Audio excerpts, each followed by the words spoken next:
Hi అండి, నమస్తే. Welcome to our channel. ఈరోజు మన వీడియో వచ్చేసి పాతకాల పద్ధతిలో అందరికీ ఇష్టమైన పిట్టు తయారు చేస్తున్నానండి. చాలా టేస్ట్గా ఉంటుంది, చాలా ఈజీగా తయారు చేసుకోవచ్చు. అప్పటికప్పుడు స్వీట్ తినాలనుకున్నప్పుడు, ఏమీ లేనప్పుడు ఈ విధంగా తయారు చేసుకోండి, చాలా బాగుంటుంది. అన్నీ ఇంట్లో ఉండే ఇంగ్రీడియంట్సే. ముందుగా ఒక గిన్నె తీసుకుని 1 కప్పు ఇడ్లీ రవ్వ తీసుకోండి.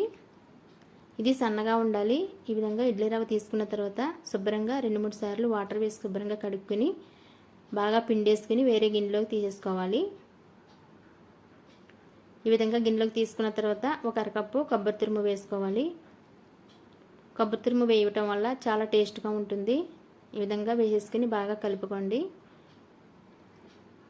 ఈ విధంగా కలుపుకున్న తర్వాత పక్కన పెట్టేసుకుని ఒక స్టీల్ గిన్నె కానీ ఏదైనా ఒక గిన్నె తీసుకోండి. అందులోకి వాటర్ వేసుకోండి.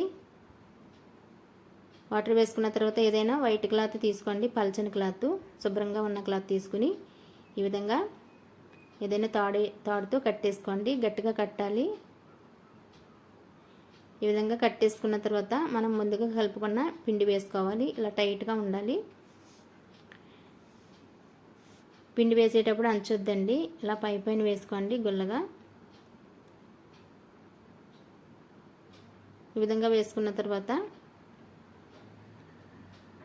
అంతా సమానంగా చేసుకుని ఏదైనా చాకుతో కానీ ఏదైనా స్పూన్తో కానీ ఈ విధంగా హోల్స్ పెట్టుకోండి. ఈ విధంగా హోల్స్ పెట్టుకోవడం వల్ల ఉడికేటప్పుడు ఆవిరి పైకి వస్తుంది కదా, హోల్స్లోంచి పై వరకు బాగా ఉడుకుతుంది. ఈ విధంగా హోల్స్ అయిపోయిన తర్వాత ఎక్స్ట్రా క్లాత్ ఉంది కదా, ఇలా పైకి వేసేసుకోండి. లేదంటే కాలిపోతుంది. ఉడికేటప్పుడు కింద వరకు ఉంటుంది కదా, మంట వచ్చేటప్పుడు కాలుతుంది. ఈ విధంగా పైకి వేసేసుకుని ఏదైనా గిన్నె పైన పెట్టేసి స్టవ్ మీద పెట్టేసుకోండి.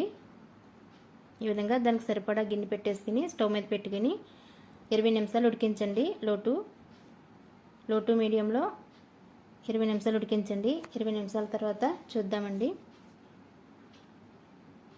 తొందరగానే ఉడుకుతుందండి. ఇడ్లీ రవ్వ కదా, వరిపిండి అయితే కొంచెం టైం పడుతుంది, కానీ ఇడ్లీ రవ్వ తొందరగానే ఉడుకుతుంది. చూసారా, చాలా బాగా ఉడికింది కదా. ఇప్పుడు మళ్ళీ మూత పెట్టేసి ఒక 5 నిమిషాల నుండి 10 నిమిషాలు పక్కన పెట్టేయండి, చల్లారుతుంది. తర్వాత వేరే గిన్నెలోకి తీసేసుకోండి.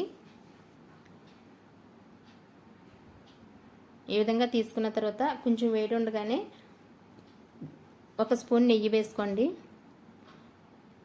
నెయ్యి కానీ లేదంటే గాను నూనె కానీ వేసుకోండి. గాను నూనె అయినా చాలా టేస్ట్గా ఉంటుంది, నెయ్యి అయినా పర్వాలేదు. ఇలా వేడిగొన్నప్పుడు వేసేసుకుని కలుపుకోండి. ఇలా వేడిగొన్నప్పుడు అయితే బాగా కలుస్తుంది.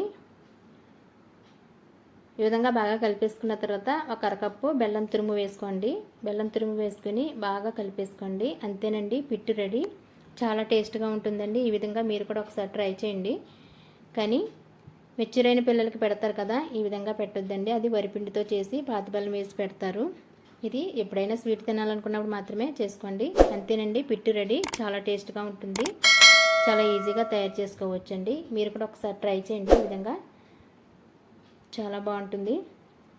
అంతేనండి. ఈ వీడియో కనుక నచ్చినట్లయితే లైక్ చేయండి, మీ ఫ్రెండ్స్కి రిలేటివ్స్కి షేర్ చేయండి. మరిన్ని యమ్మీ అండ్ టేస్టీ రెసిపీస్ కోసం అమ్మ స్మార్ట్ కిచెన్ని సబ్స్క్రైబ్ చేసుకోండి. Thanks for watching. బాయ్.